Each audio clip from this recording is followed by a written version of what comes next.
I believe in angels when I know that time is right for me. I'll cross the stream. I have a dream. Okay, let's continue. So where are we? We are still in the socioeconomic issues. Let's proceed where we left off in the previous video. Then why is it the farmers or the poor household in the rural poverty have very low income?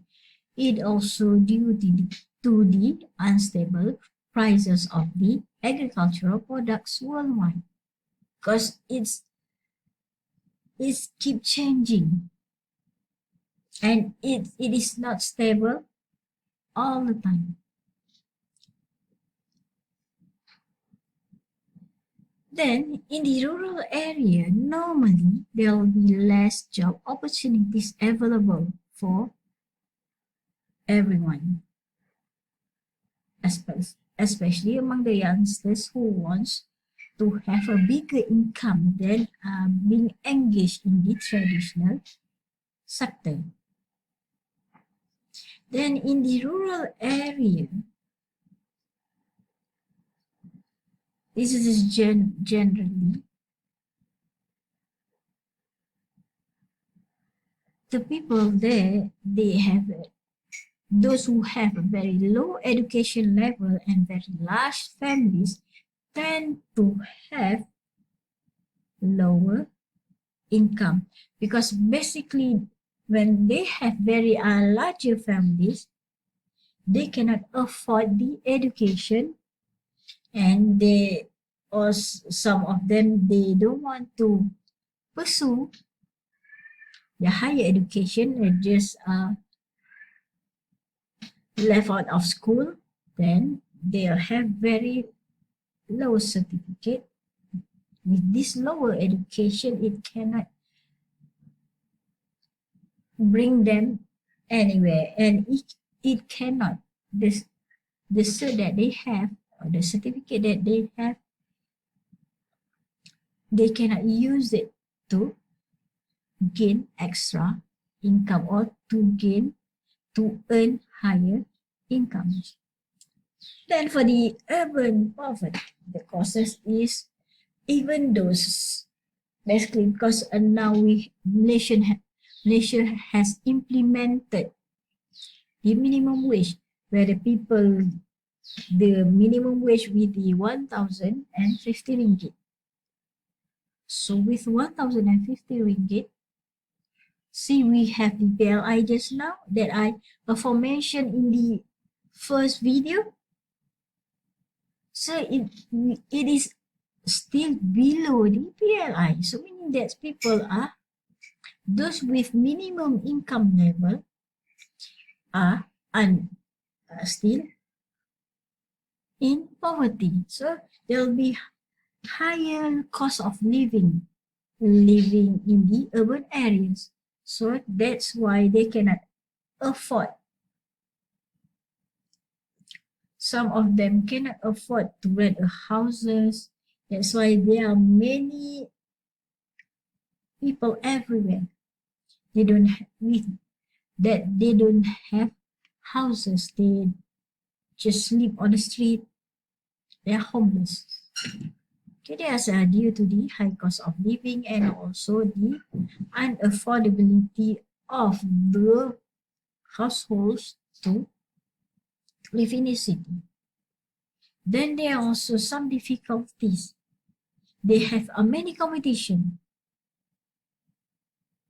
That's why they have some big difficulties, especially those who come from the rural area. When they migrate to the urban area, some of them have very low education background, so they have to compete with the others, even for the minimum wage level. So that's why with those low level of education, and still it is hard and it is difficult. It certainly is hard for them to obtain a better job, which they can earn higher wage. So it also can be associated with the lack of job opportunities. Well, since more and more people and more, for example, more and more graduates from the higher education, then there will be a lot of competition going on. So the companies will only choose the best. And what's more, during this COVID-19, more businesses collapse. Then what happened? The businesses closed. Then what happened? More and more people are being laid off or being unemployed, lost their jobs. Yes. Then it will add up to this lack of job opportunities during this recession due to the health crisis. Then we look at the hardcore poverty. Normally, this household, they are not able to participate in government program because due to some reason, maybe some of them have they used to become they were immigrants. Then they come to our country, for example, so they cannot participate in our programs due to certain requirement given by the government. Since they are not citizens of Indonesia, they cannot have to participate. Or it can also be either because they are too poor, they are too old, they are very sick and or handicapped. There's no other people around that are going to help them to fill in the form in order to participate or obtain the aid they are given by the government. Then is also nowadays they have many single parents. Either they have been widows or divorcees.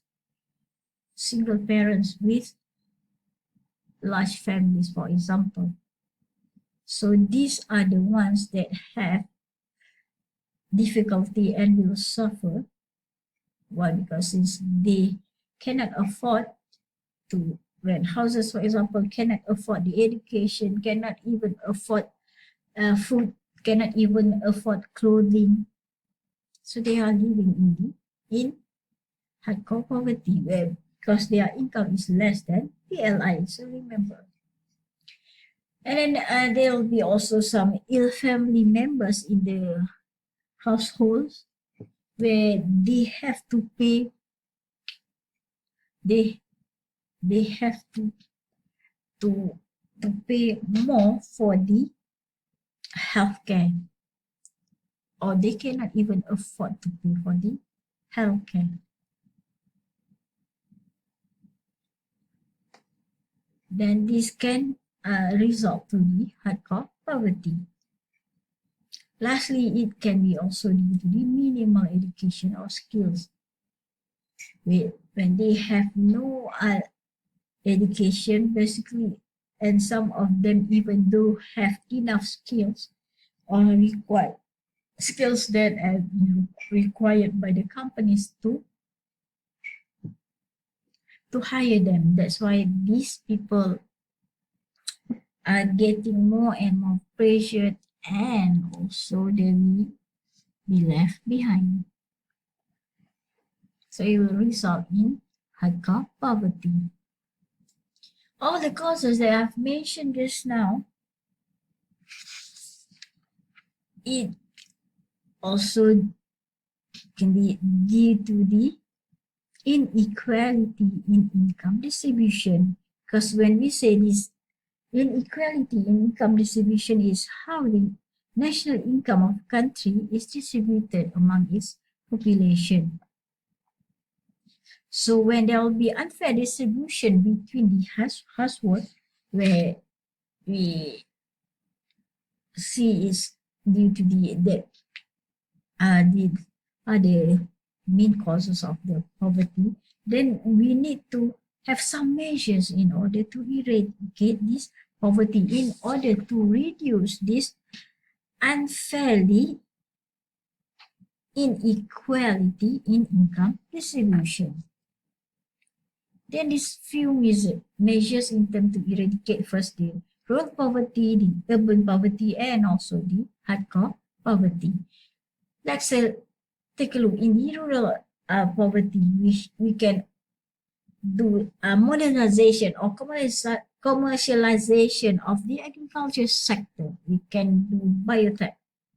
We can do implement the advanced technology, and we can also strengthening the small and medium and enterprises. Then we have to improve basic services and also quality of life by increasing, enhancing the agricultural infrastructures, for example, in the rural area. And then by giving or opening more job opportunities to these rural households. Then for the to eradicate urban poverty, then the government must find a way in order to increase the employment opportunity, so that more people will be employed, are able to be employed, and they also to find a way on how to reduce the number of unemployment among the graduates. Then there will be educational facilities such as primary and secondary schools that should be provided and should be become compulsory to all people, to all young students, to all younger people, so that there will be no one left behind. So there must also be better town planning in order to benefit the poor. Then in a way to eradicate the hardcore poverty, for example, you can build PPRT or provide house repairs for the poor people, poor households. We can also provide interest-free loans in order to assist this hardcore poverty, or in order to for them get involved in small businesses and to help to raise up their standard of living. Then they have to also provide the welfare assistance, so that it will ease up their burden, because normally those people these households have very large families, so they need to have welfare assistance and also some nutrition programs, so that their children become out healthy. We also not being left behind in terms of education. There will be assistance or scholarship for students from the poor families. They will also provide trainings and microcredits, and also maybe set up all folks' homes, because we always hear what people say. One father and mother can raise up many children, but many children will certainly not be able to take care of one father or mother. It is a sad reality. So this is one way in order to help curb the hardcore poverty, set up the old folks homes. Because all these whole people that are getting rid of by their children can have a place to stay.